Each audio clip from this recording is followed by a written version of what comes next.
Buenas noches. This informational briefing conducted by the Committee on Education, Public Safety, and the Arts is called to order at 2:10 Chamorro Standard Time.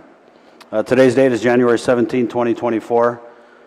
Notice of the hearing was disseminated to all local media outlets on January 9th, 2024, with a second notice provided on January 15th, 2024. Notice of the hearing was also made known on the Guam Legislature's website and on the Government of Guam Public Notices portal.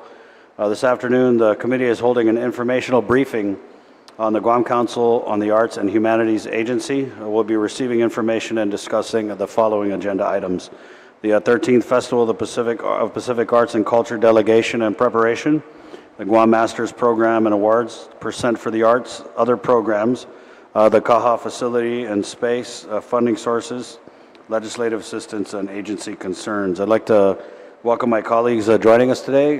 To my left, Speaker Therese Terlahi. To my right, Senator Tello Taitagui. I'd like to welcome those who have come to speak at this informational briefing. And please wait to be recognized by the chair before speaking. When called upon, please state your name clearly for record-keeping purposes. Buenas noches, Acting Director. Good afternoon. My name is Angie Taitagui. Are we going to go down the agenda? Okay. Yeah, so just for my colleagues and for the viewing public, we're going to go item by item on the agenda, and then after each item we'll pause, and if you guys have any questions.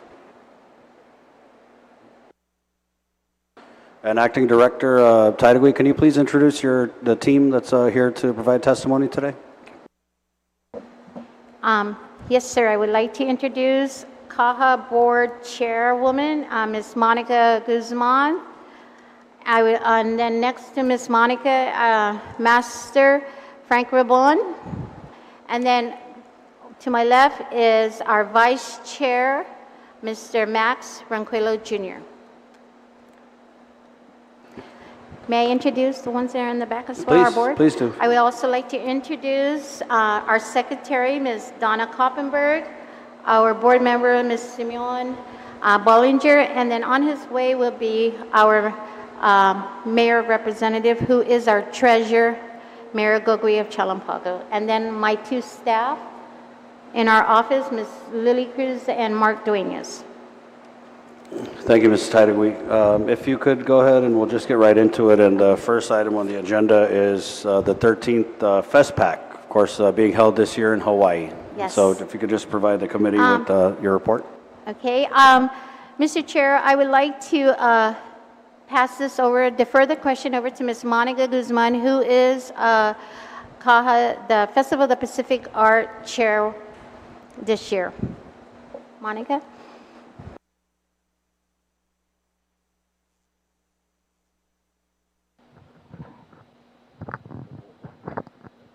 Hello?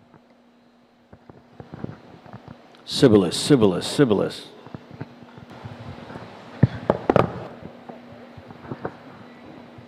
Hafiday Senator Barnett, Speaker Terlahi, and Senator Taitagui, and members of the committee. It gives me great pleasure to provide an update for Guam's participation at the upcoming 13th Festival Pacific Arts to be held in Honolulu, Hawaii this June to 16th. With exactly 140 days to go before opening ceremonies, we still have much to do in our preparations. Starting off, let me thank you and your colleagues for the passage of Public Law 3560, which appropriated $350,000 from the Percent of the Arts Fund for FestPac.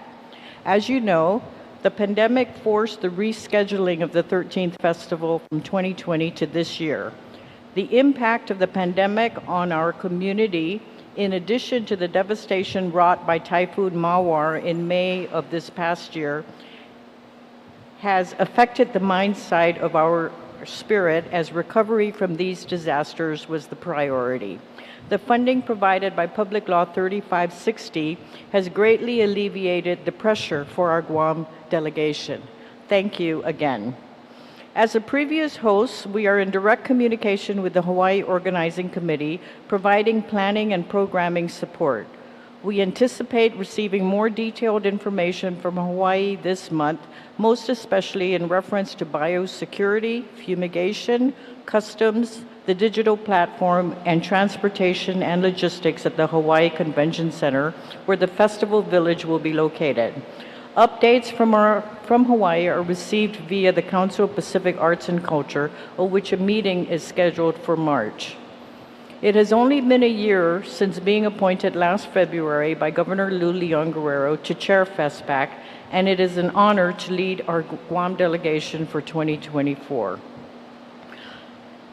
It was determined prior to me coming on board that the delegation selected in 2020 would remain for 2024. The delegation size was capped at 100, and selection was based on a multidisciplinary approach. These past months have been focused on outreach to the members and filling vacancies, as well as getting prepared and gathering the documentation required to support our delegation with the supplies and materials necessary to support their presentation. A delegation list of our participants is being provided, and I gave a copy to Aaron to provide to you. I am really blessed to have some very experienced and capable co-chairs who are volunteering their time and talent to help lead the delegation, to include Eileen Meno, Master of Chamorro Dance, who is leading the Performing Arts delegation, Dr. Michael Bevacqua, the Literary Arts, Dr. Judy Flores and Ms. Leah Barcinas, who are leading demonstrations and exhibitions and special activities. There are specific genres that are included within these categories. We also have Nana Kloppenberg and the CAHA board, who are handling special events, and chairing our media committee is Ms. Aina Carrillo from PBS. With support from United Airlines, from our United Airlines partner, the delegation will fly to Hawaii in 2 groups, departing on June 3rd and June 4th, and returning on the 17th and 18th. Our delegates for the various disciplines will be housed at the University of Hawaii Manoa campus. In Hawaii, the venues designated are the Hawaii Convention Center, the Bishop Museum, the Hawaii State Art Museum, and the Kualoa Regional Park in the North Shore, in addition to the University of Hawaii at Manoa.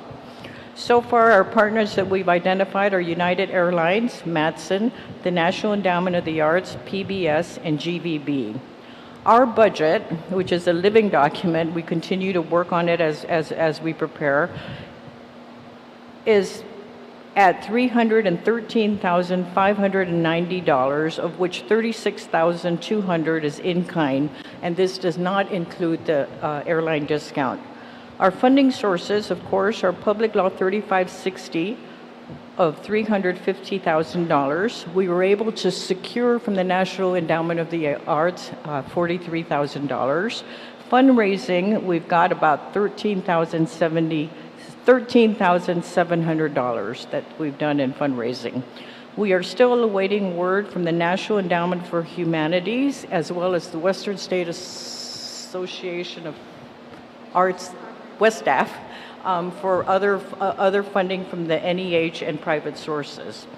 Moving forward, there will be an orientation bringing the entire delegation together on February 17th at the Sinahanya Community Center, and a formal presentation of our delegation to the community is being planned with the Guam Visitors Bureau for this year's Guam Micronesia Island Fair. As well, our media committee, head by Aina, is formalizing their outreach plan, and we expect to see some major and recurring movement on social media. As we move closer to the festival dates, the excitement across our island is picking up momentum.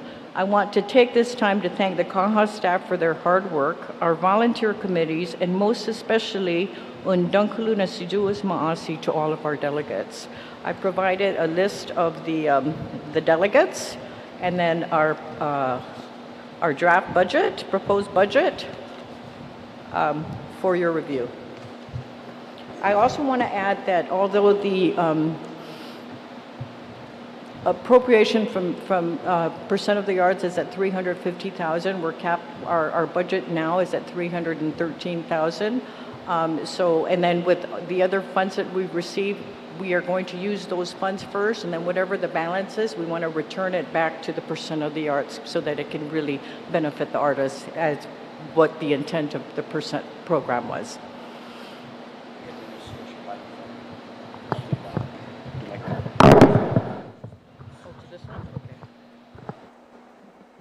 Thank you.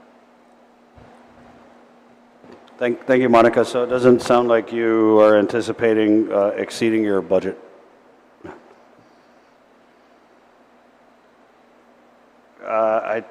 I think in your open you said there were some challenges. What are some of the challenges that you guys are facing in terms of preparation?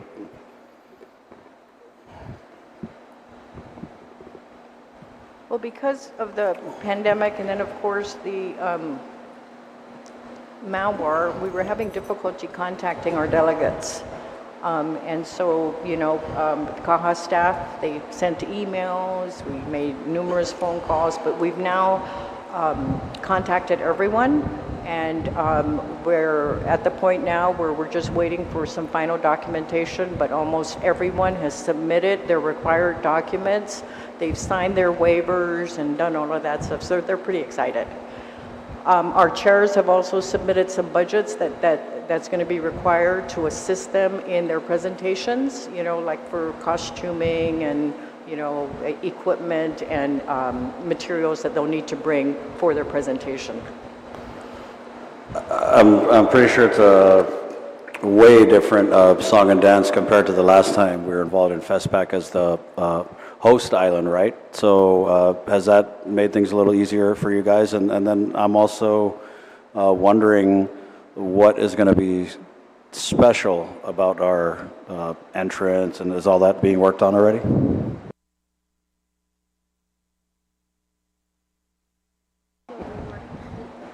Our entrance when we come in, the Guam delegation, what are we going to do that's going to make us pop, because I know we're competitive with the Hawaiians. Well, the 13th festival is going to be in Hawaii. The festival village is going to be at the Hawaii Convention Center. So that in itself is going to be very different from previous festivals because it'll be indoors. So in a meeting that we had in December where the architects that were brought on board by the Hawaii Organizing Committee to design and outfit the convention center, it was you could immediately tell it was going to be really different because it's indoors. There's going to be a lot of use of technology, and so I think that's where it's going to be really different compared to previous festivals where we were outdoors and the use of raw materials. Eileen Meno, our Master of Chamorro Dance, is leading our performing arts, along with Leonard Iriarte, our Master of Traditional Chant. And between the two of them, I know that our entrance in the opening ceremony, March of Nations, will just be incredible. It's a surprise. It's a mystery. Okay, well, don't tell me any secrets. I'm really bad. If I may, Senator, they started to develop their programming for 2020, but when COVID hit, they stopped. So they started practicing again, and they're going to finish their developing their presentation, if not already, right? Yeah, so they were at 80% last time around, and so this time they started practicing, I think in November, end of November, December. They practice every week. So you had said that we were going to basically roll over the last delegation of 100, right? And then you had mentioned you're having difficulty getting a hold of everybody, but have you gotten past that? Have you got a hold of all 100? Yes. And so are there any new delegates, or okay. Max? So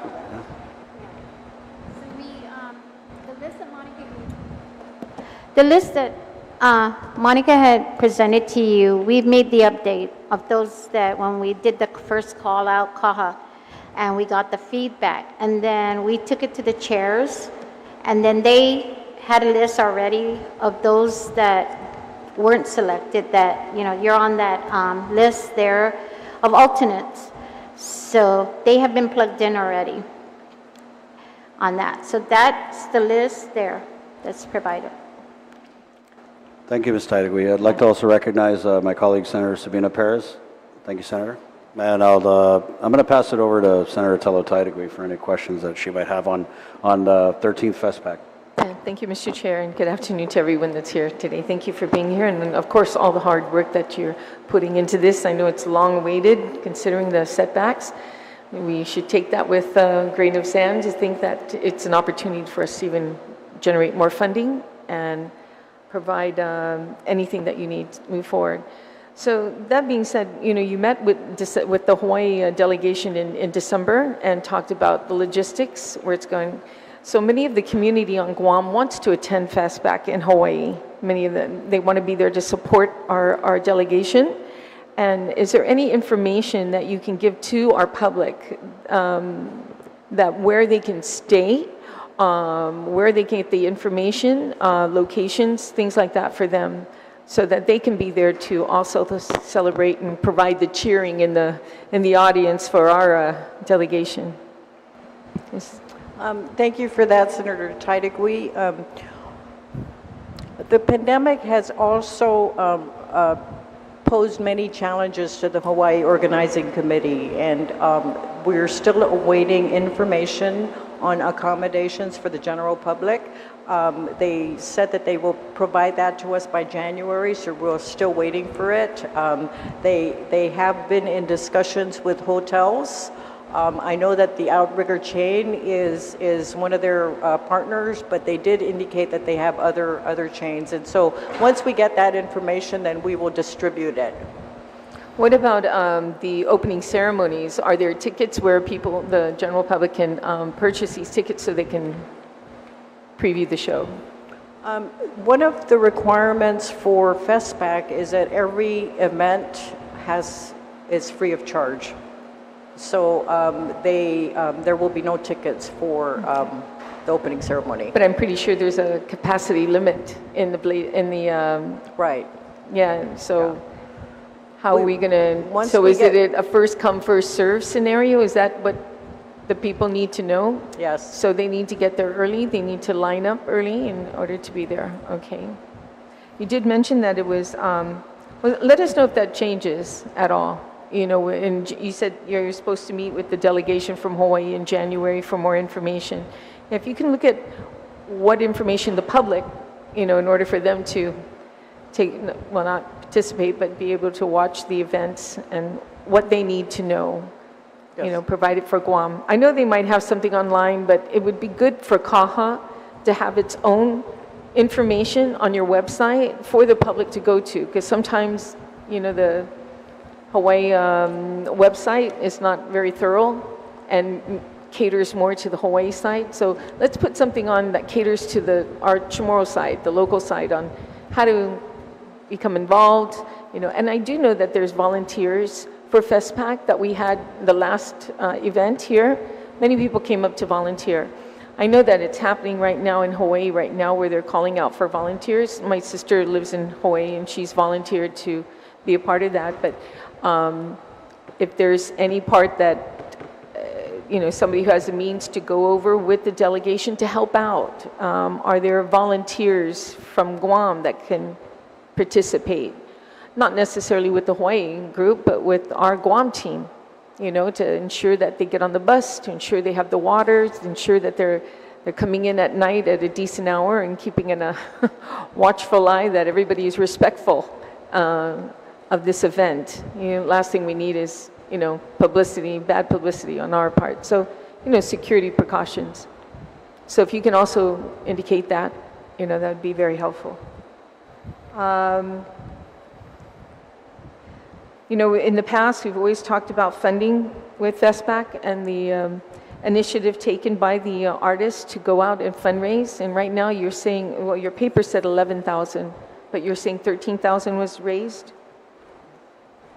It says other 11,200? Yes. Yeah, but you said 13, so 13 so it's a running, okay. And then there was another 43,000 that we received from the National Endowment of the Arts, and we're still pending an amount from the National Endowment of Humanities. I do realize that your budget is at 313,000. However, you've exceeded it because one, we've given you 350,000 plus the 43 and the 13 together. I hope that it doesn't mean that you're going to stop continuing to fundraise. No? Okay, so you still need to do it. One of the largest costs is to ship. Shipping over using United is a sponsor, but we also know United is not going to do it completely for free because a lot of the equipment that's needed, costumes, drums, things like that for the dancers, that's going to cost. How is that going so far? So we've already been... The canoe. Is any canoe going to also, are they planning on bringing one of the canoes there too as well? Yeah. So, Senator, we've been in communications with United, and they're providing us a really good rate to fly to Hawaii, and then we're also in communication with Matson, and Matson is going to partner with us for whatever cargo that we'll need to take to Hawaii. Our seafaring contingent will not be bringing a canoe to Hawaii. Were you going to say something? Okay, Senor. Okay. Last question would be, since the seafarers is not bringing their canoe, Manson's covering most of it, I'd like to see, Mr. Chair, a timeline on when the website will be up with the information and when the first group starts to go out, and of course everything else that comes in on a CAHA website for our public, our community. Thank you so much. Thank you, Senator Titagui. Speaker Terlahi? Yeah, just a couple questions. Thank you for your work on this. We're all excited. I'm excited. I'm glad. There's a list of artists, but some of them have strike-throughs. What does the strike-through mean?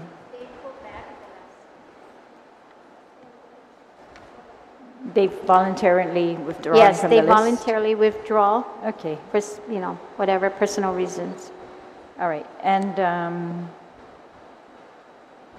so you plan to do a performance in Sinahanya? Is that for the delegation to put on an exhibition or something? No, on February 17th, it'll be an orientation. Oh, And orientation. so that's where we'll bring everybody together, tell them what their do's and don'ts are, and then do a, rally the troops, motivation, and then the presentation will be in May with the Guam Masters Island Fair. Right. That's what the Guam public can go to see what our delegation will be doing in Hawaii. All right, thank you. All right, no other questions. Thank you. Thank you, Speaker. Ms. Monica, could you maybe, because I know Senator Titagui had brought up a lot of the messaging components as we get ready to send people out, where do our people go? And these sound to me like graphics and, social media type things. So I'm just thinking PBS is probably going to do the heavy lifting on this. Can you maybe expand a little bit on the extent of Ms. Aina and PBS's involvement relative to the FestPac preparations? Thank you for that. And yes, PBS will be sending a team to help document Guam's participation. In addition, they are starting to do local interviews with our delegates. We provided them with the list of the delegates, and so they're going to start doing, interviews with them on how you're preparing and, excitement interviews. And then we're also working with them, or they're also developing a social media calendar on what and when we'll kick off the outreach. Can you also tell us a little bit more about the volunteers? Like, are they considered part of the delegation? Do they travel with the delegation? Do we have volunteers? I'm thinking students, maybe people from Guam who now reside in Hawaii who have reached out and maybe expressed an interest in helping out in any way? For volunteers, the delegation is not, everyone's a volunteer. The entire delegation's a volunteer. For those that want to volunteer and assist at FestPac in Hawaii, whenever their names come through, we'll immediately forward it to the Hawaii Organizing Committee. We are working with, who are we working with? We are working with Hawaii. with the Hawaii Organizing Committee, because we, like we did in Guam, we identified liaisons for each country, so we were waiting for them to identify the liaison for Guam, and if not, then we'll assist them in identifying a liaison for us. Yeah, So it sounds like everything's moving pretty smoothly. as best as we can. Okay, Senator Tydegui? Thank you, Mr. Chair. I forgot to ask this one question. I think I did it at another meeting that you had. You know, I was able to attend a, what was it called? The one that we went to recently, not the one that was held in September, the PIFA, not that one, but the one prior to that, Chetlu, the Chetlu, right? And it was amazing. You know, you saw the artists there. You saw so many people, you know, resonating of, you know, the Chamorro culture and wanting to keep it alive. And I noticed the names on this list here. Has CAHA reached out to anyone in those areas, the diaspora of, you know, those other clubs, the Chamorro clubs that continue to, you know, keep our culture alive in the mainland, to be a part of the group that goes to FestPac on behalf of Guam? Senator, that's a very good question, and in 2016, we did open the delegation to include a diaspora, but because the numbers have been capped for the delegation at 100, we kept it to only residents of Guam. And even at that, like I said, the selection was based on multidisciplinary talents. So if you're a dancer and you can weave and you can cook and you can blacksmith, then you know your chances of getting on the delegation are a lot better than just someone who can dance and sing. You know, so we wanted to make sure that we brought as many talented people as we could, so that when the call comes, carvers, you got to go over there, and dancers over here, and weavers over here, then we know that we have a pool of people. And there's a lot of times the choosing of those who are going to participate based on like their master skills. If they have become a master, that they are ones to be first to choose. Do you provide, and then when we get to the master's program, I just wanted to ask if you share that same kind of teaching to those in the diaspora areas. Okay. Thank you. I would just like to add one more thing, Senator.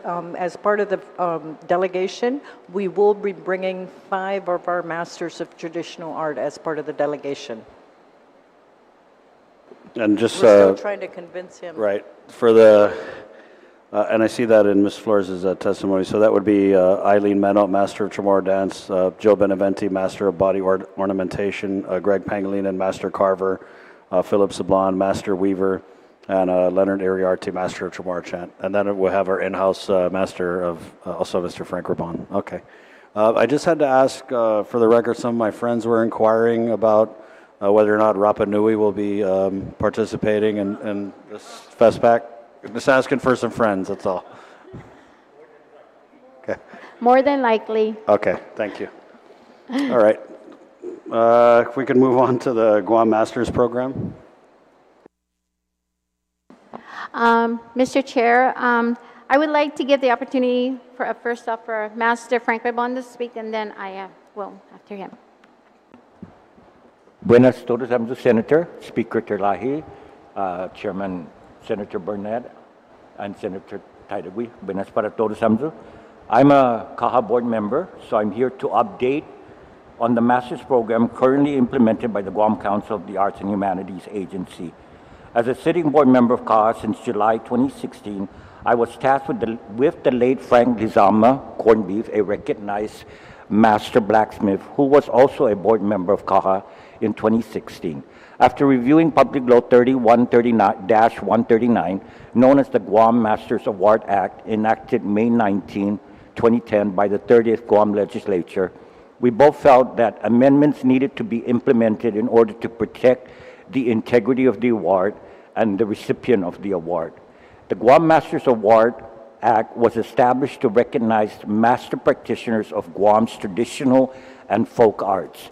Traditional folk art is defined as the unique way of life and the identity of the indigenous people passed down from generations to generation, establishing continuity in the preservation and perpetuation of traditional knowledge and traditional practices. CAHA is considered a state art agency equal to all 50 state art agencies in the United States, and therefore cannot be selective to one particular art form or discipline. In the early 80s, CAHA developed an arm within the agency that addressed the traditional folk arts in order to recognize and support the individuals that perpetuate traditional practices of the Chamorro people of the Marianas. After reviewing Public Law 30-139, Sainan Lezama and myself focused on Chapter 85A in Public Law that pertains to the award frequency and limitation, selection criteria, and selection procedure. We came about with the following amendments. Chapter 85A 103, award frequency and limitation. Awarding a master's title every 4 years is very vague, in that traditional practices are not learned in just 4 years and may not be feasible to award the title every 4 years.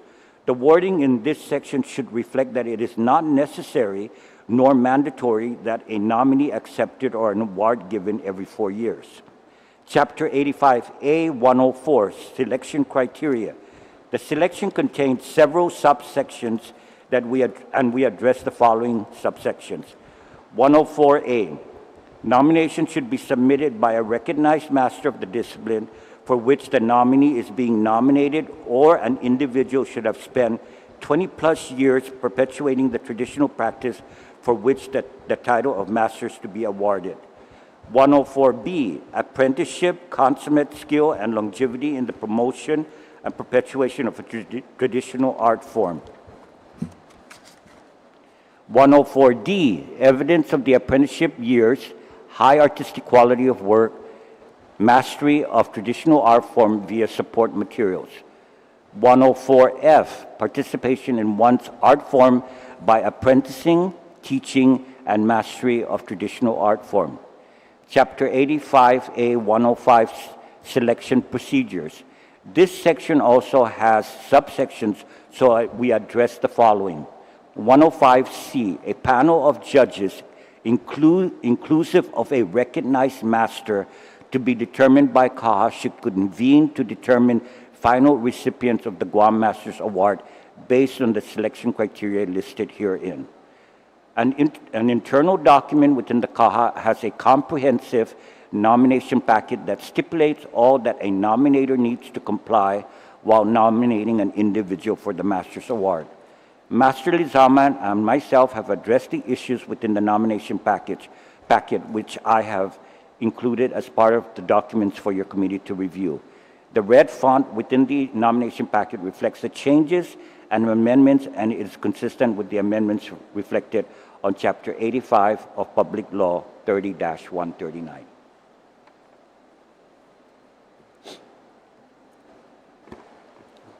Senator Rabon, can you please just state for the record what are the traditional Chamorro folk arts that we award the Masters program to, or that we recognize Masters of this program? In the late 90s, a publication was provided by CAHA. It's called The Journeys with the Masters. And in that book, honored all the traditional practitioners that is from the Marianas. That means it encompasses every island in the Marianas. And some of them were posthumously honored. So those traditional practices included things like tetsa, like suruhano, like blacksmithing, like carving, like weaving, like Chamorro dance, Chamorro chant, cooking, fishing, pescador tano, pescador tasi, gualo, everything that uniquely describes us as a indigenous people of the Marianas. That's what traditional practice is all about.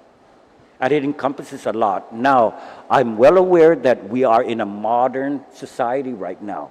And there's a lot of art forms that exist on our island. Art forms that come in from outside that doesn't necessarily pertain to our way of life. Now, CAHA as a state art agency should recognize individuals with those art forms, but it should not be a master award. It should be a different kind of award because we cannot determine a master of ballet dancer or a master jazz dancer when it's not unique to our people, okay? Or a master stained glass painter, because that's not unique to our people. This particular award was established to recognize the hard work that our elders and our people have devoted in maintaining the knowledge and the traditional practice, the 4,000-year-old history. Can I ask, do we recognize masters of Chamorro music? Yes, we do. And who are some of the masters that we recognize? Currently, right now, I don't think we have. I don't think we have. We've been given I do recall. We did master instrument, Yeah, that's true. Yeah. master Yeah, instrument, yes, but not a instrumentalist singer. Francisco Right. Francas Yeah. at one point. That's the harmonica and the accordion. Yeah. And the Bilimbaltudes, And right? the Bilimbaltudes. Right, That's Tunsus Chrysostomos. We actually have the masters posters up in display up in the hallway. But can I ask, is it your opinion that we should award masters recognition for Chamorro musicians who perform music in the Chamorro language? Well, my question to you, Senator, is how do you define that? Because those awards were people that utilize instruments, even if it came from the outside. Like a harmonica was not something that started on Guam, but a harmonica was brought into our island, and it was adapted into our culture with our music. And it took people, time to master it, and then they continue to pass the knowledge down. So that is where we need to figure out how you want to award, because there is music award all over the world, to recognize exceptional singers, whatever, but it doesn't necessarily mean they're a master. Let me ask then, Senator Frank, do you think there are individuals who are worthy of being recognized as a Guam Master that we haven't recognized? At this point, there might be. There are some practices that have been adapted into our way of life since the 60s. It doesn't necessarily mean it has to pertain to the Chamorro. A perfect example is the Tetsa. A Tetsa, the religious thing did not happen in our ancient way of life, but because religious was brought in and it became part of our life, then the traditional practice of a Tetsa became part of. So, musicians that are, or any individual that are equating their skill or their art form into a way of life of the Chamorro should be recognized if they've devoted their time into mastering this art form and then apprenticing others to continue the legacy of this particular art form. That's the total essence of a master. Right. And it's not just here on the island. All my travels all over the world, that's how they recognize masters in all over the countries. It's not something that you just hand out like you're giving change. You have to honor these people for the specialty that they have. I ask because I know a family from Maina, and their the grandfather of the gentleman I know passed, and he was recognized by the family and the village and many others as somewhat of a legendary fisherman. Yeah. You know what I mean? And this was, and you hear this in the war all the time. He was a young boy, and he was basically Tentago to go fish for the Japanese, right, in the Timpungera. So in cases like these, is there an avenue for families to make a nomination or to somehow avail this process to honor not necessarily the newfangled, whatever artists and art disciplines, but some of the old ones that we may have overlooked? Because I get where you're coming from, Senator Frank, that maybe we need to overhaul and look at the process and the procedures. And I agree. I don't think we just need to be willy-nilly passing it out like coconut candy, but maybe there are some that we overlooked or missed in the first casting. So anything on that?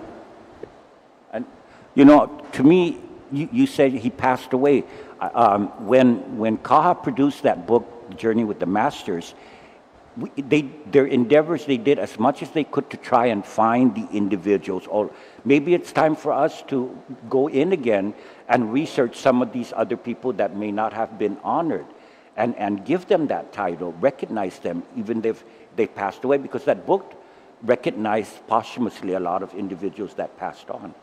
So maybe it's time that CAHA look into some of those individuals that have passed away, that devoted their time but weren't recognized. Yeah. Thank you, Senator Frank. Okay, Mr. Chairman, also with what Master Frank Lebon has said, I last month during the board meeting had asked, because CAHA has been getting a lot of phone calls. I have been receiving emails asking when are we going to do.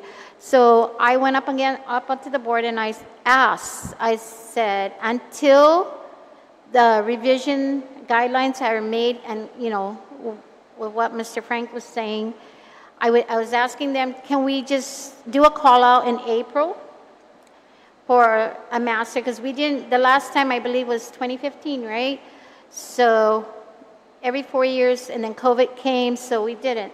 So the questions and concerns that were coming toward my way was, when is CAHA going to start doing an announcement?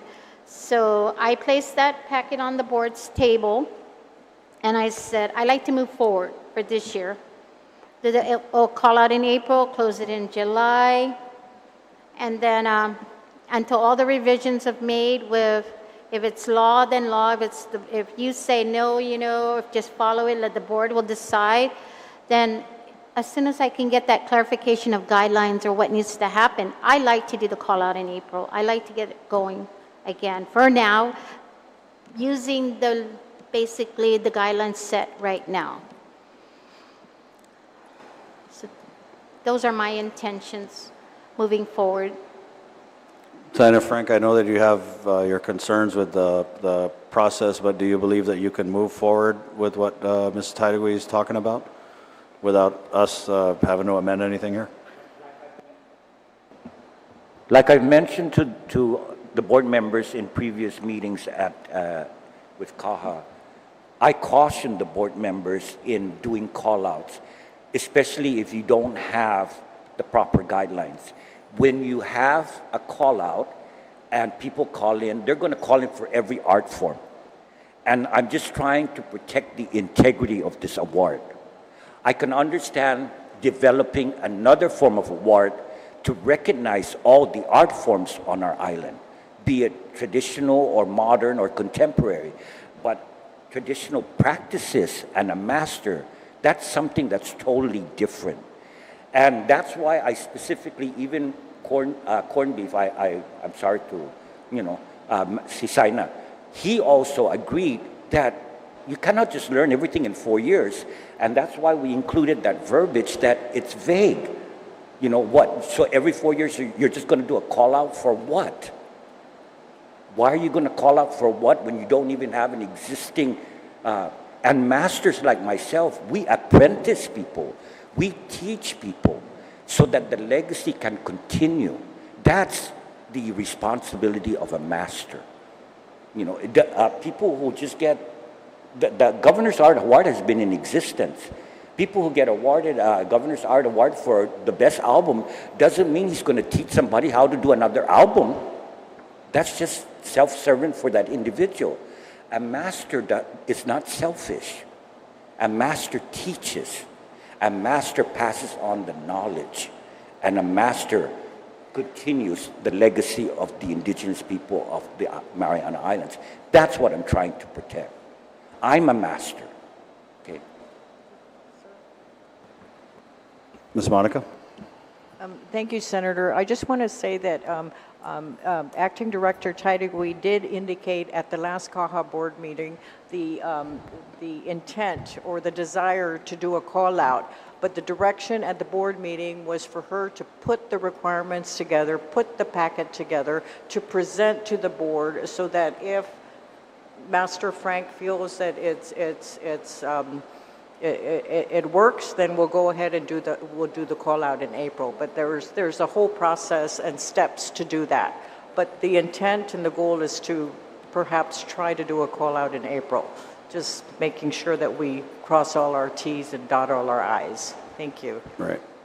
And that's what Decided. we're trying to do now. And then we've also been communicating with Master Ribon to get the guy, to ensure. So we are working on that, and we're trying to get that done so that we can push it out to, once he says, okay, it's okay, and then we present it to the board, then we go from there. And so, Ms. Tidegui, you're basically saying this call out that you want to do, that you've discussed with the board, for lack of a better way to put it, would be a call out for people who fit the definition of Chamorro Master. Okay, yeah, because it sounds like we have this is an age-old thing, right? You have the old with the new, and where do we go from being a master of something to, a newer artist, newer discipline? So I get it. I mean, I don't know if we need, like I said, to be passing it out like the participation trophies, but maybe we do need to come up with some other types of awards or resuscitate awards like the Governor's Art Award that maybe we haven't been using to kind of catch those other disciplines. Max, did you have something? Thank you, Senator. So if I could just give a brief background on the concerns that Saina Rabon has brought up. So at the moment, all of the details and criteria for selecting the masters are given to us from the legislature to this board to create the guidelines. And so prior to this board sitting, there has been a time where Saina Rabon has mentioned the traditional artists should have been doing this for at least 20 years. So there was a time where the board made it 15 years. And so he was bringing this up as a red flag. Maybe it needs to be public law. And that's something you as lawmakers would need to wrestle with. Do you really want to get nitty-gritty at the legislature level, or should that be just left back to the board? The second thing we can use some help with from the legislature is the definition of folk and traditional art. And maybe we need another public hearing specifically for that, to define that. And maybe it could just be we add another sentence where this chapter expands with just making one for folk and traditional arts and one for everything else. Because Saina Rabon is right, we are a state art agency, and we don't want to get into trouble not recognizing the other art forms, because we have no such award of that type. So that's another opportunity for the legislature to expand by adding another sentence or two, creating another award for modern art, if that may be. And the last thing I wanted to bring up is this award was created in 2010, and we did not stick to the law in the frequency. I think there's only been 2 awardings of this version of this award. Correct me if I'm wrong, Director, because you've been in the CAHA longer. And so the next opportunity would be 2026. We missed 2022 because of COVID, and there was an awarding in 2016. So depending on the pleasure of the legislature, maybe an amendment in the next budget or any other law that you'll be passing shortly, allowing us to do this selection for 2024. Because I think it would be improper for us to do a selection against this public law. So that's what I have to bring up to concerning this topic of the master's program. Thank you, Mr. Ronquillo. Senator Tidegui?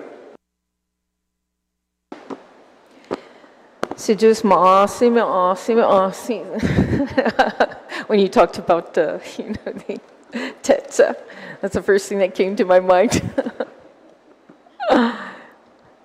No, but I truly want to keep these masters, in like Frank, what you mentioned earlier, keep the integrity of this award true to form. We are here to recognize those in Chamorro traditions. And it's hard enough to determine what is Chamorro, what is Spanish, and, it's combined. This is very delicate, and I think we should treat it as such. That whenever we go into any kind of decision that's being made, first and foremost, is it Chamorro? There is quite a long, a huge requirement, which I think is also is important. But one of the things also that resonated that you said, Master Rabon, is the fact that masters teach. It's the most important thing, because without them doing that, we don't have the next generation. It doesn't carry on. Now, that's the whole reason for this, is to carry on our traditions. Good call on whether it's defined as traditional, or folk. We got to separate the two, but the comments that you made on your report that you gave us, Master Rabon, is it sounds like we need to tweak the law right now or make it clear and defined. And myself and the chairman, good chairman, met with Director Taidegui to discuss the master's program, because I think I too, like yourself, receiving those phone calls. So that's why we wanted to really push hard on this and find out what you're going to do. Knowingly, there are these flaws. Hasn't CAHA been working on this? I mean, you've known about the issues. Why hasn't your rules or regulations or anything that been put together to bring to the legislature to clean up these confusions or keeping the integrity of this award? To answer that, it was when myself and Sina Corned Beef was tasked with this, we did present it to former Senator Kelly Marsh Taitano. We presented the whole entire packet. We made all the changes back then in 2016, 2017, when it was being addressed. It never made the floor. It never made the introduction, but she had all. And then she no longer was a senator. Then it went to sleep, and now it's on your table. I think Senator Ruggiero was the next senator overseeing and that, it was and never it didn't go addressed. anywhere there. Yeah. So Senator Marsh was in 2019. Oh. Yeah, I just wanted to. So she was in 2019. Could I get a copy of those changes, Yes, the recommendation? I have it on a flash drive that I can. Okay. They can download everything you. I'm sorry. No. No. Oh, you're going to do. I don't. Here. No. In the flash drive, I have Public Law 3139, Okay, yeah. and everything else, the amendments, also the Right. nomination because packet. I've looked at some of it, and this is not all. No, no. I mean, no. there's a lot more Yes, that there's a needs lot to be more. changed. Yes, Other yes. than this. Yes, Okay. there's a lot more. I asked the good chair if he can include me on this, Yeah. making these changes, and I don't think it needs to fall asleep again. It's bad enough. We're losing a lot of our people right now, a lot of our masters. I mean, you look at this list of those who are masters, most of it all, 90% is all deceased. Yes. 90% of this list, just for the listening audience, are deceased. And this is very, very scary. So I look forward, Master Rabon, working with the chairman. Hopefully he's going to put out this legislation. I'd like to be a co-sponsor and help fight for this to move it forward. And let's keep the. Well, do you want me to give you that flash drive so they can download everything? Oh yeah, absolutely. And that Thank it's you, got Senator. everything. This is what we've needed. Yeah, We've needed this. It's not we going to needed be, this. by next month, but I'm sure, hopefully, we can get it done before Yeah. the end of the term, so that I just want to say for the record that I was approached by the former director, but not about this. There were concerns were about the budget, and so I wasn't aware of these issues with the master's program until I met with you and Senator Taidegui a couple months ago. And so, yeah, it's definitely something worth looking into. And I thank you for the markup, Senator Frank, on the bill. I just wanted to iterate that to Senator Taidegui that with me as the acting, the master's program, because my grandmother is part of the content chamaritas that first came out, and So I will make sure with the help of Master Rebon that we're going to push it so that we can get it before the term's out because, so please help us. Well, April is coming up in which you want to put our call out, right? Yeah. But before we do that, I think we need to get our ducks all in order, like you said, like Monica said, T's crossed, I's dotted correctly. So if we can get this done as soon as we can, put it all together, at least get a feel of it, put it out to the public. Anybody has any concerns, and I'm sure there are many people with opinions. And then maybe we can try, it's January right now, maybe we can try and get this out by April session, so that you can put out that call out. I'm a person that likes a timeline. Some people say, oh, that's not realistic. It is realistic if you work on it, It's not realistic if you don't even put one out. So put a timeline out, and it'll be a reality if you can get it through. So let's work on that, and I'm willing to help, Mr. Chair, if there's anything I can do in my office. So thank you for that, and thanks for bringing the thumb drive. That's all I have. Thank you, Senator Titagui. Speaker Terlahi.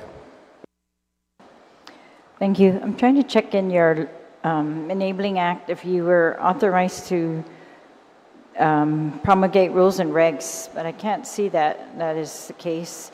But is it within your mandate to define folk and traditional arts? Have you ever done that? Do you have any rules and regulations that do that? Based on my understanding, the reason why the word folk came about under the CAHA purview is because in United States, there are not a lot of traditional art forms that are recognized except for the Native Americans.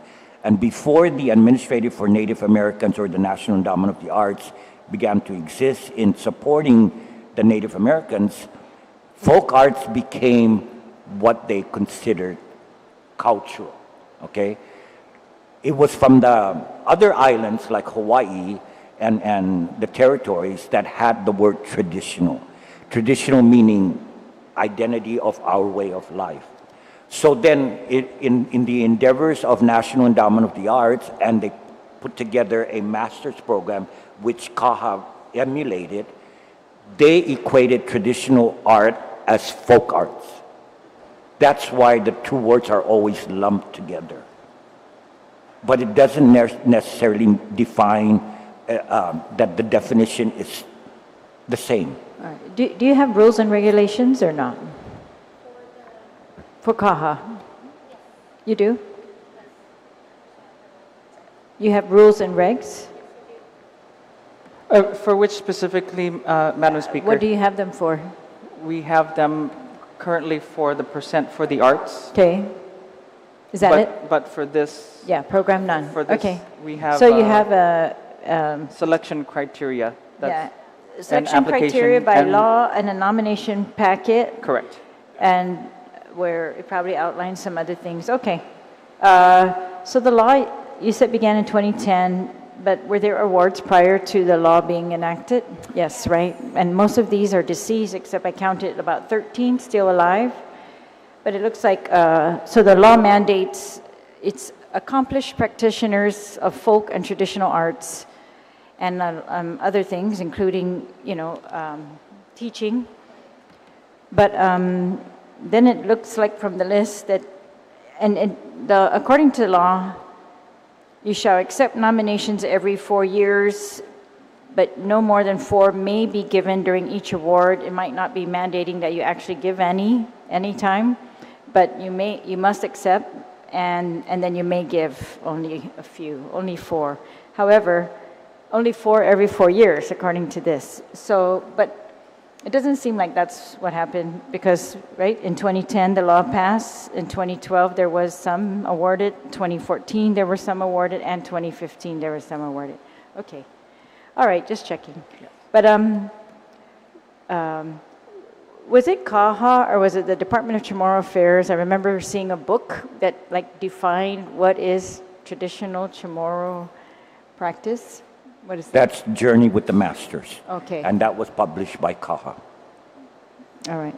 That was a book that was produced by, and that was back in 1999, 2000. Okay.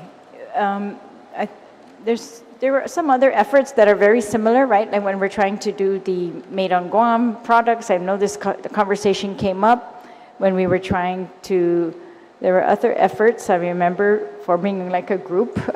Speaker Wampat was very much instrumental in that, to define what arts, when we are marketing them to the tourists, would be considered, you know, authentic Chamorro arts. But all right, but I understand, and I'm thankful for the work that you've done and the recommendations that you've made, you and Sino Frank. I miss him a lot. And so very grateful. Thank you. Yes. Madam Speaker, you're probably talking about the trademark That act? one, Yes. yeah. Yes, the and I think that commission, has yeah. lapsed since I don't think there was any Yes. action, especially during COVID. Yeah, all right, thank you. It's a whole other Senators, issue. if I may, on the comment, on a perfect world, because this pertains to our people, I'm not sure how you guys feel, and probably I might get some, comments from my fellow board members, but in a perfect world, this award should be under DCA. But this is CAHA's baby. This was established by CAHA, when in actuality, because the Department of Chamorro Affairs deals and can be selective in handling only Chamorro situation, whether it be trademark or whatever, this master's program deals with honoring the Chamorro masters of traditional practice, and let CAHA deal with all the art forms that exist on the island, be it traditional, be it contemporary, be it from outside or whatever. But that's just a comment I want to make. Whether people are willing to get into it and see, but from the beginning, this was CAHA's baby. When Judy Flores, when the folk art arm in CAHA was developed, Judy Flores took a hold of that helm, and that's how everybody started to be recognized, because she was able to bring the folk art, the traditional people, and recognize them under folk art without jeopardizing CAHA's mission as an art state agency. Frank, do you think this should go under Guam Chamorro Affairs? In a perfect world, it should be. It should be. This is your recommendation. I don't, you know. I mean, just personally. I mean, Personally, yes. I mean, you're a I don't know master about the here. rest of You've been in this. You know, you know the history of CAHA. You Yes. know the history of Chamorroland. I mean, not Chamorroland, but you know, Guam Chamorro Affairs for many, many years. Yes. And I can see your point. You know, CAHA is the arts, but Chamorro, Guam Chamorro It should be. agency is the Yeah. one that should. Yeah. Okay. So thank you for that. Thank you. I'd just like to say I don't object with that recommendation. If DCA has the capacity and the infrastructure to do this, its rightful place should be under them.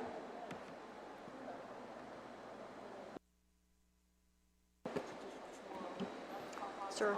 Ms. Monica? If I may, like Mr. Rabon, Master Rabon said, you know, in a perfect world, the designation of the Traditional Masters Award should be with the Department of Chamorro Affairs. I think that maybe moving forward, CAHA can work with the Department of Chamorro Affairs and develop a partnership so that the more people that are at the table, the better.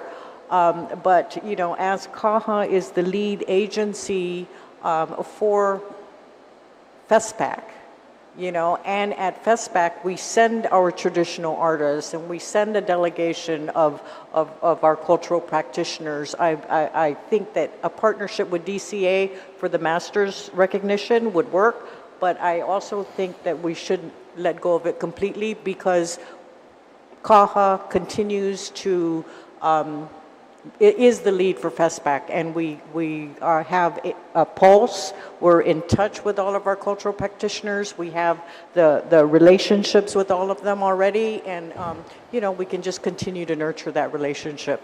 I just also like to say that thank you, Speaker Terlahi, of the 60 or almost 70 recognized masters, we do have only 13 or 14 that are living, you know. And that's scary. Yeah, and I think that's why I put this on the agenda after the meeting with Mrs. Tidegui, is because I don't know necessarily, with all due respect, Sina Frank, if I agree that you have to do 20 years of a discipline. I think we have some phenomenal artists who maybe haven't put in exactly 20 years, but could be deemed masters of a traditional folk art, you know, given the blessing of their apprentices, right? So I'm sure Sina Frank has had, I'm not, you know, guessing your age, but I'm sure you've had apprentices, maybe a couple that have put in the 20, you know what I mean, who may be worthy. The master of Chamorro dance that you're bringing, that's one of my students. See, so as the master of Chamorro dance, we have protocols. That's what the traditional is. They go through stages before they achieve that recognition. So Master Eileen Meno is leading the delegation, so you have the continuity already going on. I know I'm not going to live forever. Sir, I have one more thing to add. The National Endowment of the Arts recognizes National Heritage Fellows every year, and it's through a very comprehensive nomination and selection practice. And we were really fortunate that Master Tunjak was a recipient of the National Heritage Fellow Award. What that person, what Tunjak received was not only the recognition, but he also received a cash award. And so maybe that's something that the legislature might want to consider, that when we do award this masters, that there would be some kind of compensation. I mean, just really beef up the designation. Thank you very much, Senator. Senator Titagui is going to get right to work on that part of it. Well, I see you're raising funds in the first place, so that's where we can find the money. Yeah. No, I think in all seriousness, for the younger people out there who are entering into a world of traditional folk arts, or even not, I think when they see masters or people who are good in these disciplines that look like Sina Frank, or maybe look a little more like Mr. Vince, or, you know, younger, it inspires them to take that journey. And so, yeah, we'll definitely get to work on this. And we could just move on now. Ms. Titagui, could you just combine Percent for the Arts and the other programs? And Yes, I can. Yes, I can, sir. So that Percent for the Arts, right now I'm working on the revision guidelines from the last law that was implemented, 31-118. That was not completed, the rules and regs, so I'm working on that, thanks to the help of Mr. Max here, to go through the adjudication process on that. So once I've got everything together, I know your look is telling me, right, that when is the timeline? I am looking at anticipating maybe third quarter of this year to get that going. Okay. And for the Percent for the Arts, anything else? Yeah. So I'm working on the adjudication process from the last rule of 31-118 that was amended under the 31st Guam legislature. I believe that was Speaker Wampat. What does the adjudication process do? We need to do the rules and regs, right, Max? To adjudicate what? The changes The to the current rules and regs, Madam Speaker. Oh, Yeah, I wasn't aware that it wasn't done yet until, The original Percent for the Arts only recognized visual arts in Yeah. awarding. Right. And the law changed to recognize most of every art. And so the process to award this money from the Percent for the Arts Fund needed to be changed. And there were several attempts during Speaker Wanpat's time, and there was a kickback to that attempt. She was questioning the process. So we're about to start the administrative adjudication process once again. And so in a few weeks, you should see the draft rules, as has been informed by various experts on how the current rules can be changed into the new, to be in conjunction with the current law. Speaker Talai? yes, thank you. So, is CAHA in charge of monitoring that for Yes. compliance? And have there been additional funds then deposited after the 350 for FestPac? Yes. What's your balance look like now? The balance for percent for the arts is at $1,367,570.34. I am the gatekeeper, so I monitor this, and we've already removed, and after we put the money into FestPac. So can you just remind us all that, so the money is in lieu of them putting the arts in the building, is that correct? So instead of paying for the art, putting it in their building, they can pay to this fund instead, and so you've accumulated that much. And what is that supposed to be used for? To award to artists through the selection process and application process, which is what we're trying to get through the AAA process. All right. Thank you. Thank you, Yes, Speaker definitely. Charlie. Yeah. Yes. And so the limitation without the new rules and regs is basically that you can only award this money to painters and visual artists and not Correct. dancers or Yes. Yes, the musicians. last approved adjudication law is just for visual artists. So what are the impediments to you getting to work and completing this? Right. I'm sorry, say that again? It's just putting it together, yeah. We're just Right, okay. now packaging it together, and then I start the process. So On she'll it. have her CAHA level public hearing, and then we'll send it to the Yeah. speaker for Okay. her concurrence. Senator Tydewey? Yeah, if I may, can you go back to the amount of money that's in your account? What million? What? 1.3 million, 67,570 and 36 cents. 34 cents. 34 cents, okay. And you said that the 350, that the public law that we gave 350, is that part of the 1.3? No, we Okay, removed that's separate it. and apart, I removed right? it, yes, it's So separate. this money is separate and apart, and it's strictly based on the law and how it's being spent, right? So now, when you receive funding like the 43 million, I mean, I'm sorry, I wish it was 43,000 that was raised by a nonprofit, or someone gave you that money at the beginning of the conversation, remember that one? Where does that money go? What account is that money put in? That goes under the Festival of the Pacific Art. Okay, so that's an account all by That's- itself? yes. How many accounts do you have? Four. You have 4 accounts. So one is FestPac, one is the percentage of the arts. 2 for the percent. 2 for the percent.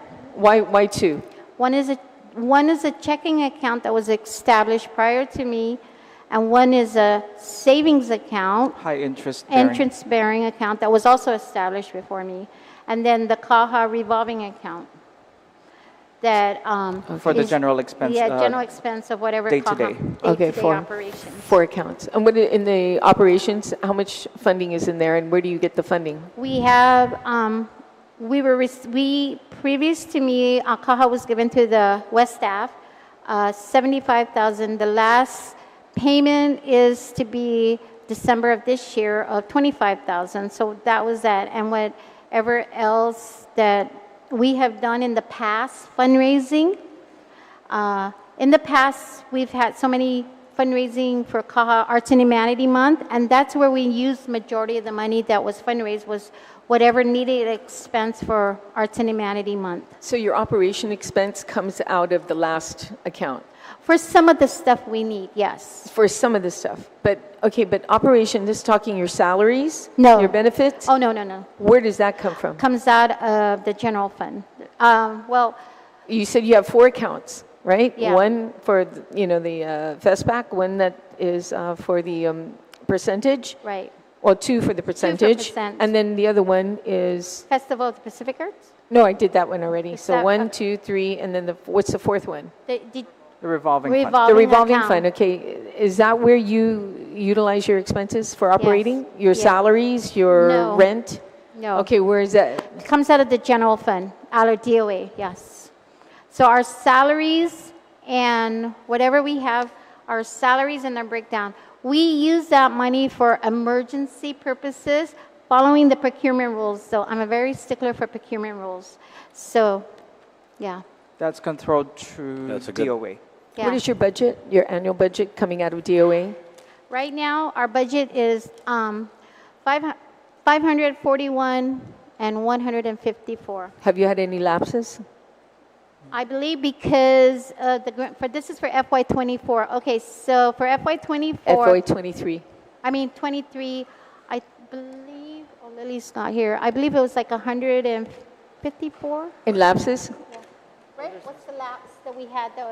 What's the lapse? FY23? What was your lapses in FY23? State your name for the record, ma'am. My name is Ardelia Cruz. I'm with CAHA, an administrative officer. What is your lapses in FY23?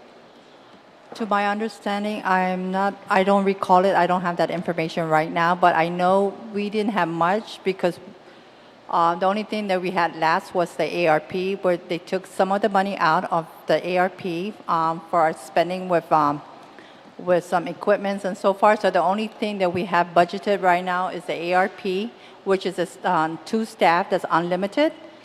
I mean, not unlimited, limited term appointments. So the others with the federal account, which is the NEA, those were all expended and so far.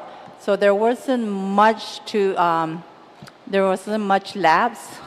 I think it was only mostly on the supplies that we had a lapse on, because we actually used the money where we had for the rental,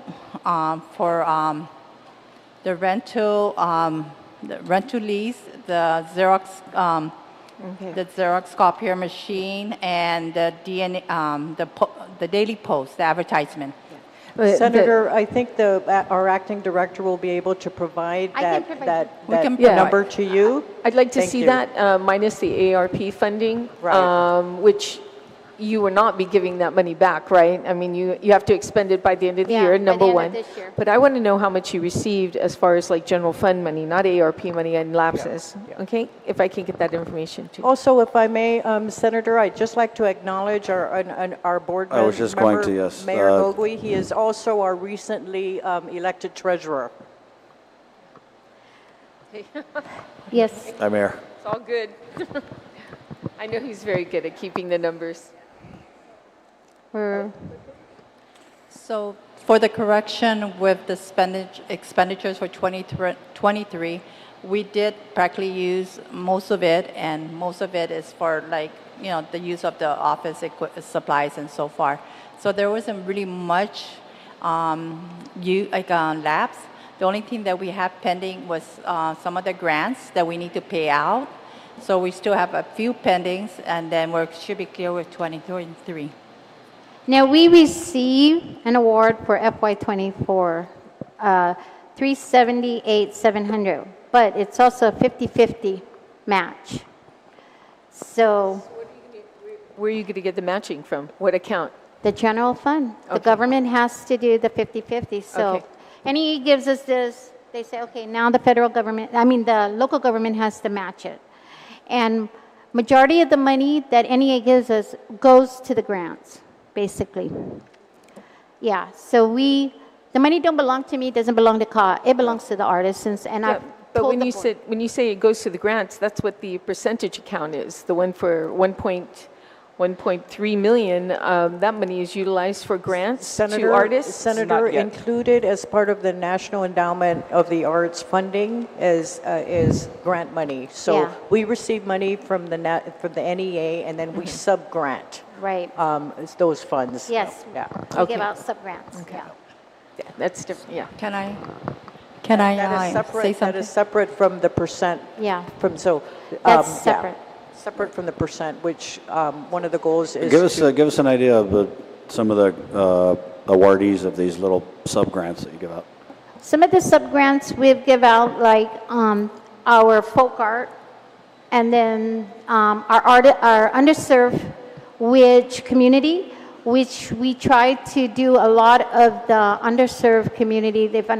Artisans would like to, I try to veer them into helping our Guam Masters, Manila programs, and then we also have given out visual. So, for example, Ms. Ange, if I wanted to do a painting class for Manetlu, I would be able to get a grant For Manila, yes. from CAHA Yes. to perform that. If you- For the underserved. Okay. If you follow everything that's on the application guidelines.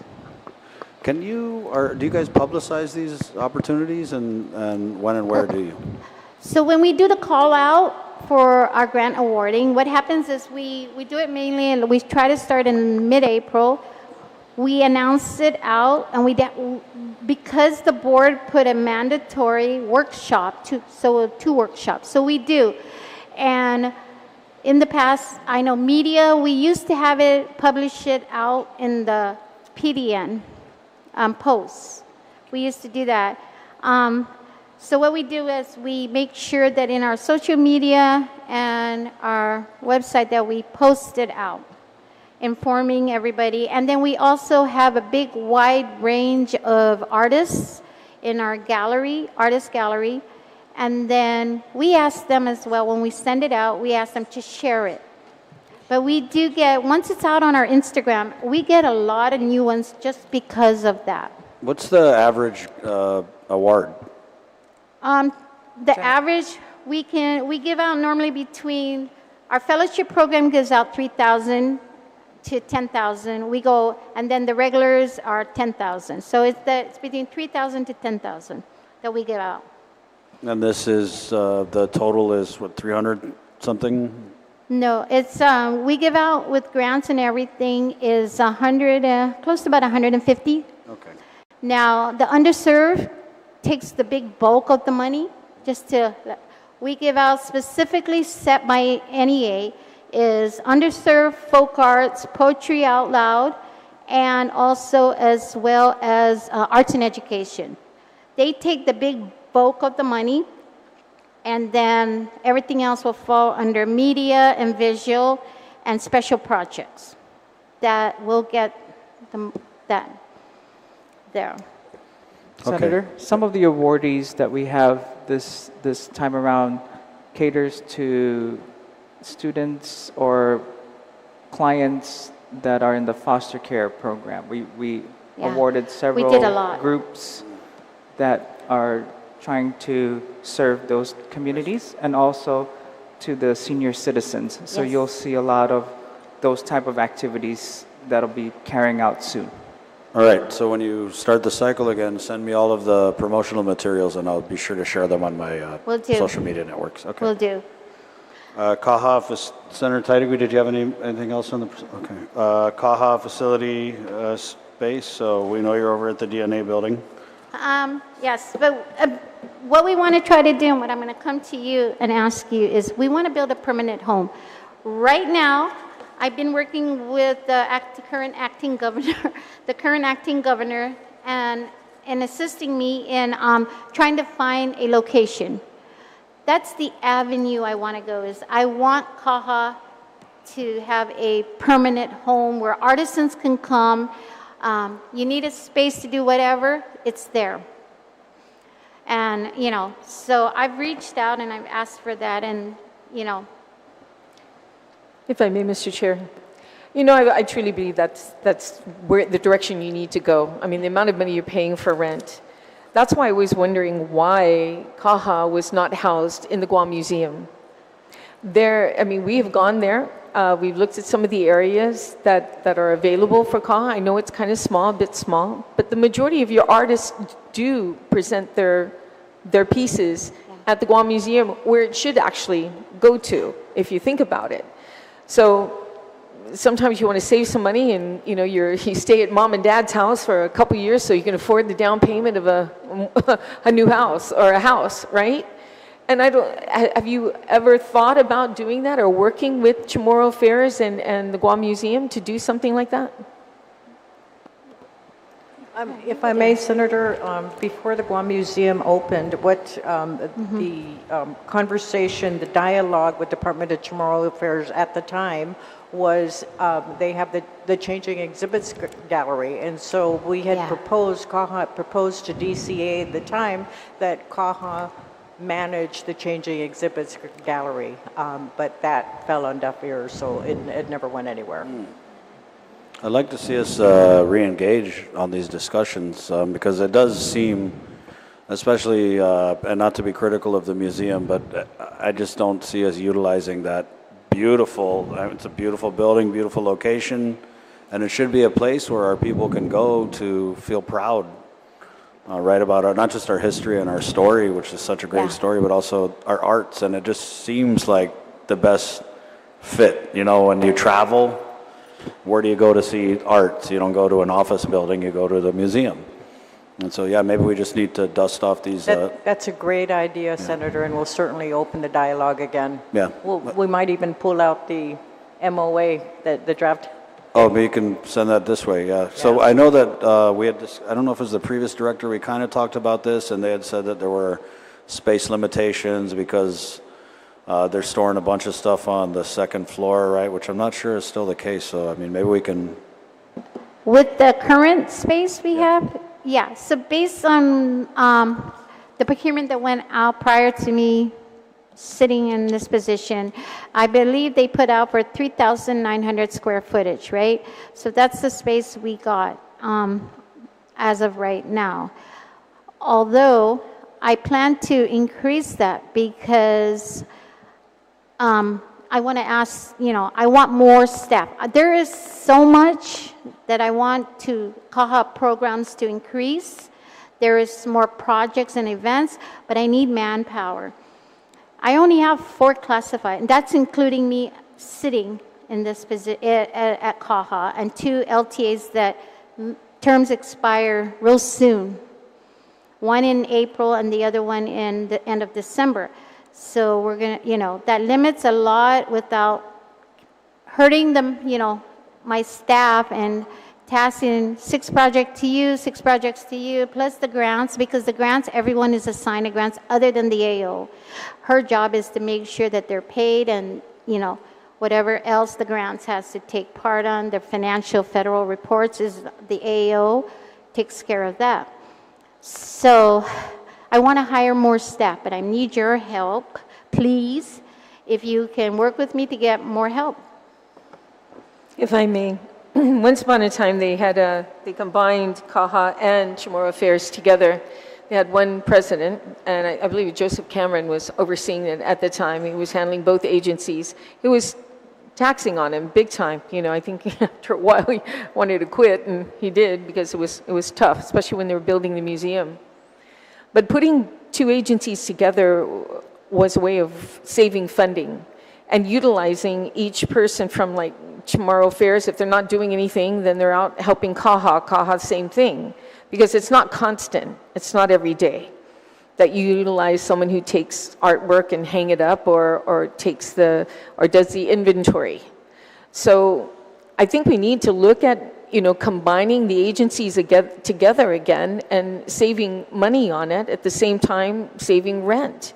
And finding a way, if you're looking at a home for CAHA, you know, an office itself nearby, then it defeats what we're trying to do, and that is put CAHA at the museum where they can showcase, where artists have a venue that's worthy of their art to present. Senator, if I may, the Guam Council of the Arts and Humanities is a state arts agency, and we are required through the National Endowment of the Arts to serve all communities, whereas Department of Chamorro Affairs is focused on the Chamorro community. So there is a challenge by combining the agencies. In what way? What's the challenge? The challenge is CAHA needs to serve the entire community, Yeah, and not Okay. just one, Right. you know, not just the Chamorro people. So we need to serve what does everyone.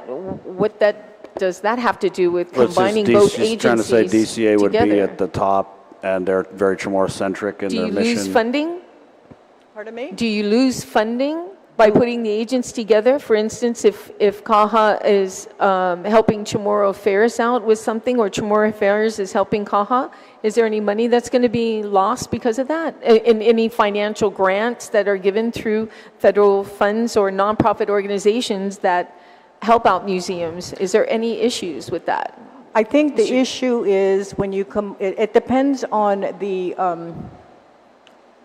how you're going to combine or how are you going to merge the agencies. But So it can for be done. today, right now, the CAHA mandate and the relationship with the National Endowment of the Arts is we need to serve all artistic disciplines, and we need to And I serve don't the s- entire community. Yep, I don't see a problem with that. And I don't see a problem with Chamorro Affairs also helping CAHA, especially the majority of people who are artists that are Chamorro. I think in the recent past, there has been lots of collaboration with the Department of Chamorro Affairs and with the Guam Council on Well, Arts it's and obvious there's Humanities. no collaboration now because you guys haven't been in contact with them, or it's obvious that museum have other plans and that you need to open that dialogue that you said earlier. That dialogue should have been open last year, even before that. So we need, it needs to happen yesterday. I'm you sorry, know? I'm sorry, ma'am, but there is collaboration. There is collaboration. CAHA works with DCA all the time in Right, but the planning dialogue events on and merging, that's not well, that's that not needs even to an happen. issue. If we're looking at saving money here, you're wanting additional staff. And that's going to be very difficult right now. We're not going to be, the art funding is almost emptied out. You know, we got lucky in these last couple of years getting a couple $2 billion infused into this economy. And then everybody's gotten so used to it to a point we can't even get employees to show up at work because they think they're going to get PUA. And now we've created a community of, you go to any restaurant, you can't even get in anymore. It's only to go because they don't have enough staff.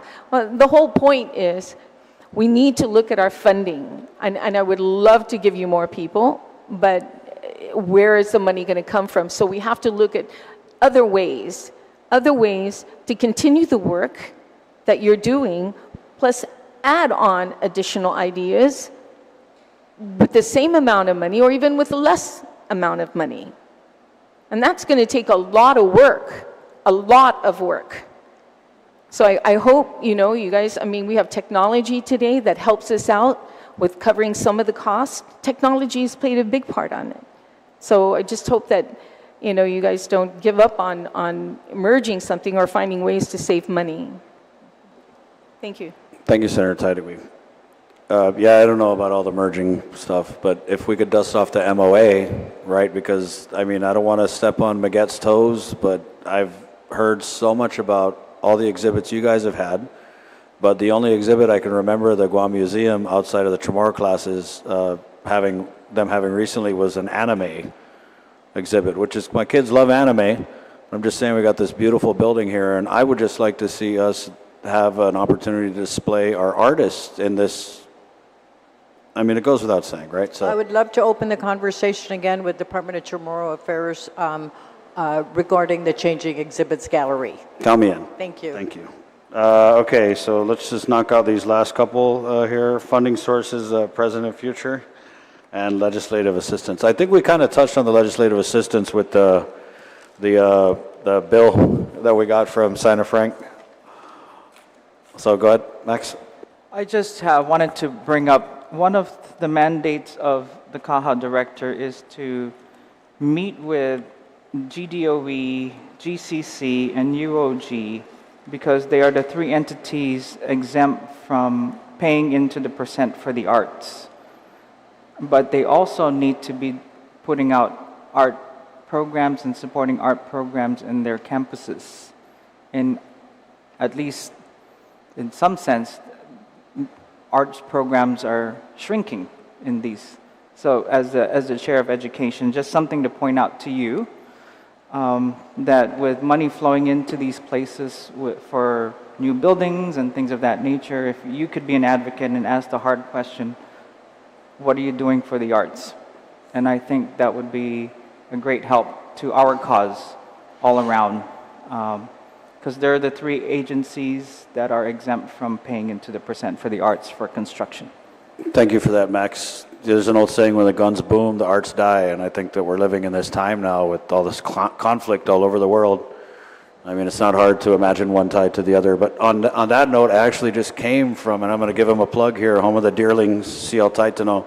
They had a really, I don't know if you went to the Under the Gate awesome program. exhibit. Yes. So that was really cool. And I'll push the superintendent. I mean, Lord knows GDOE has got a bunch of things that I talked to them about. Simon Sanchez, I have it here. So one of the things that they talked about was a concert hall in the north of 500, 600 seats.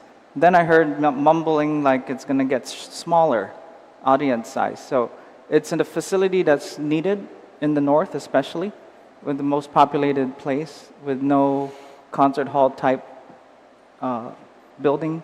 So a push from you or the legislature would be a great help to ensure that the north gets taken care of. Right, I'm pretty sure GDO, we would love to hear something other than fix the schools and get those air cons come out of my mouth, so thank you, Max, for that. Ms. Tideway? I would like to, yes, I want to make that sense with what Max said. I would like CAHA to be the, gatekeeper to make sure that the money, because at the time when Speaker Wampat amended it, right, and that the education would get their 1% of the law, right, of the total construction, we left out the part where CAHA should be the gatekeeper to ensure that the money is used properly. It cannot be used for traveling. It must go into the art areas and, the band, whatever is needed for art supplies. And that's what we want to make sure, and CAHA, I would like to, if with your help, ensure that at least give me a monthly report or a quarterly report. Because I do know, and I keep an eye on the building costs or whatever, and I believe I received a phone call asking me, I think UOG is going to be giving me a report, sending me a report on where their money is going to, it is in the law, yes, yeah, but so the money goes to them, but how, we want to know, is it really going? To her. It's supposed to come to me, but yeah. Oh, okay. Yeah. I just got into this position, so I am. That's one of the ones that I want to ensure, because the schools need help. Especially the elective areas, right? Oh, absolutely. And yes. The Fine Arts building at UOG is probably one of the oldest building left that hasn't been touched in a long time. Yeah. And the theater program there does a lot for the community, the choir and the band. I'm a graduate of UOG, and the same music stands that were there that I was using 20 years ago hasn't been replaced. Same chairs. It should not be the case. It should not be the case. Right. Okay, we'll look into that, Ms. Tideway. yes, thank you. Thank you. In fact, let's meet on that next week. We can meet on that next week. Yes, Okay. I would like to. Legislative assistance, that's it? Whole meeting, basically. I've already mentioned, and staff, and yeah. Let's just talk here. So when you say you want staff, what are we talking about? Okay, so within our budget, I placed it in our budget for 2 more additional staff, right? We didn't. Can I say something? Yes. So we do have 4 program coordinators, is that correct? Am I correct? 4 plus 2 others that are No, we have- temporary? We have 1 AO. One AO. And 1 PC4, 1 PC3, and we have currently a PC1, and then we have a vacated for a PC1 that we can hire. 1. We're supposed to have 5. Not counting myself. So Yes, I'm the 3. Yeah. So the 5. kind of, if I may, she may overrule me, the kind of help that they need is a secretary, somebody to manage the gallery, although if in your vision of merging with the museum might alleviate the need for that. But there is a lot of programs and a lot of money to handle that they do need some clerical help, I think is the most, unless you're going to overrule me on that, but clerical help is probably where she needs the most help with.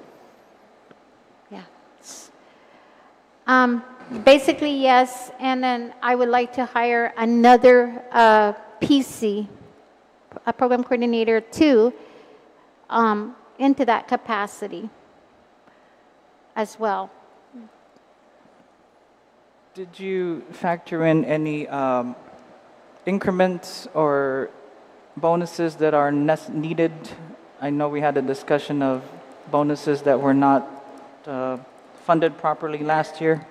Yes. Talking about the merit bonuses? Yes, Yeah. so that was actually my next one was the merits. So, yeah, so merits is my problem right now. Have you spoken to DOA? Because they're the ones that's supposed to be turning it over. We have, I'm going to let that really. I did speak to our analyst at DOA. I did give her the information that is spending. The only one that's spending right now is the current retirees that retired or resigned at CAHA. That is spending. The active employees who just got paid. I believe today they received yesterday they received their checks on their ACH. And How many retirees, Ms. Lee? there's 3 of them. 3? Yes, Oh. correct. And so that's about maybe close to 20,000. No. Or May I make 17. it correct? 17,000. 17. About 17 because you have That's the close to 20 salary, then? the salary and the benefits we had to add on. So Yeah. it's about close to 20,000. When are these merit bonuses from? This is from prior to 2013 or 2016. The one 2012. something like that. 2012 Okay. to 2018, something like that. 2012 all the way up and 2012 to Yeah, it's government-wide. I get emails too from 2019. a lady who I think 18. is, 18 and way to be prior to correct. that, early 2000s. Yeah, Right. Okay. So we already paid out the active employees just recently, up to current. So the one that's pending right now is the retirees or inactive employees. Everyone So- after 2018. Right. So And this is something that DOE, it's not the legislature's Yeah. purview. We've already passed legislation to Correct. allow that. Now it's up to DOE. They're actually I mean, supposed to be reporting it to Oh, us, yeah. right? Sorry, I'm thinking of DOE. It's up to them to pay you. So okay. this is not So the venue. so can you guide me correctly? If Oh, just not talk mistaken? to the director and Yeah. tell them that you in know the you process- submit your paperwork like all the other agencies and submit it to them, and then you follow up and follow up and follow up. That is the Because- guidance I was given already. Just like me, when I call your offices, I follow up till you just can't stand it anymore. I Yeah. received the guidance and So, I so what I'm trying to do is trying to get the account number to move forward so I can process. So right now, as I spoke to our analyst over at DOA, she said she'll get back to me. So I will follow up once I get back to the office or early tomorrow and find out what account are we going to be using. And so we can use it because we don't have local funding for the staff or the merit. Now, Because I want to make it clear on the record that I did, though, ask our federal partner if they were able to help us, and they said they're only able to help us because most of the staff was, They're So retired. they're only able to help us for the current year of this year. Can you clarify what you mean when you say your federal partners? Oh, I call them NEA. Okay. Yes. We reached out to them and we've asked them if they're able to help fund any of the merit bonuses. They have no objection of funding, but it has to be for the current the budget we're in right now, which is FY24. Yeah. Yes. Well, the question is, does the agency have the funding to pay all those merit bonuses? Were you given that money to do so? And many times it's actually DOA that is supposed to have the money to pay for those merit bonuses, not out of your budget. Okay. But it's already been, they're the ones that's supposed to pay it out. So- It's by law. Right. Yes. Yeah, And we I- put it don't in the have budget the law, and then funds there's right a now. reporting requirement. So what happens is that we're using like the miscellaneous account. We're using like some of our supply money to pay the active employees out, but we don't have enough to cover us for the local fund. We're using the local funds to cover us. I did establish an allotment mod to include salary and benefits to pay out the active employees. But we don't have enough. We are short maybe almost 15,000. DOA that. Okay, I will. Senator, may I've already been in communication with them. I've been getting the guidance already, and I had told the staff this morning that I will be working on it, but I was busy trying to get Right on. everything here I'm together. gonna inform Senator Frank Blas Jr., our minority leader, to include you in his next letter on the bonuses, because I know he's written a few, right? Yeah. Yeah. Okay. Thank So you. we We're only working have on it. 3. And all those 3 retirees inactive. are still, they're in my heart. I haven't forgotten them. And I've been receiving phone calls from them. And I says, I am trying to work it out with, DOA. Yeah. Yeah. It's on DOA. We did our part. Yeah. We put it in the budget, So- all that. But if you want to throw some my way, I'll take it. So- Throw the bone over here. So I'll take I it. could pay a portion of the inactive, but not all of it. So I prefer not to do it that way because Yeah. then, You have to yeah, make and everybody not only try. that, yeah. because maybe, for example, Max or Charlie goes, why did you pay them and not me? I would not So I approve don't it. want to do that route. So that's an example that I don't want to go through And I with would not the have inactive approved it. employees. It would not have been approved anyways. Yes, okay. I think that exhausts the agenda items. If there's nothing else, no, we're good? Okay. So we'll just catch up. I'll do another hearing. I know FestPac's in June, but maybe next month or in March, just to give you some time to work on everything we discussed. And then we'll have our follow-up meeting on those other issues next week. Okay. And please provide the budgetary information that Senator Titagui requested. Yeah. In other words, the funds on what you had in lapses, art funding separate from general fund money, okay? And please, which thank hotel you. Rapa Nui is going to be staying at? No, I'm just kidding. JK, I just have kidding. I just wanted to let you know, I became the acting in May, and end of May, and I've been going through, reading, doing everything I can, and putting, knowing the funds and what I can and can't use. And I'm not afraid to speak to anybody. If I don't know it, I reach out. Yeah, thank you for your service, Ms. Titagui, and I think that's been one of the problems with CAHA is the changeover and the leadership that we've seen too many times. We need some consistency. I agree with you, and that is what the staff is asking. Same with the staff feels. They want consistency. They don't, one of the staff says, every 4 years, every 3 years, every 2 years, somebody changes. So I'm here, and I said, well, I'm it for now until otherwise somebody tells me go. Let's get CAHA back into shape. Okay? Okay. And with your help, I think we can do it. With the help of Adelip, I think we can do it. I'd like to see also, this is like not only, but more roving exhibits with the art. You know what I mean? Like I know GDOE, they had at the mall, they had a nice, I know you saw that one too, Max, but that'd be interesting because I know it's hard to get the traffic that you want.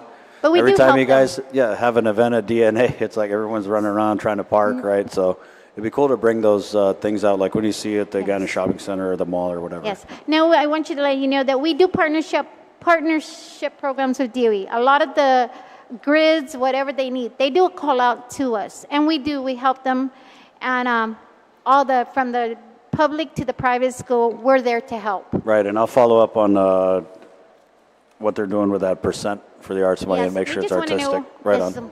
Yeah. Where the Okay. money's. Following the law, I'll be happy. Call them up. All right, if there's nothing further, this concludes today's informational briefing. If you have any comments or questions about what was discussed at today's briefing, you may contact my office via email at malafunction@guamlegislature.org. That's MALAFUNKSHUN at guamlegislature.org. We're located on the second floor of the Guam Congress Building at 163 Chalan Santa Papa in Agatnia. Thank you all for your participation. This informational briefing is adjourned at 3:57 Chamorro Standard Time. Hasta adios.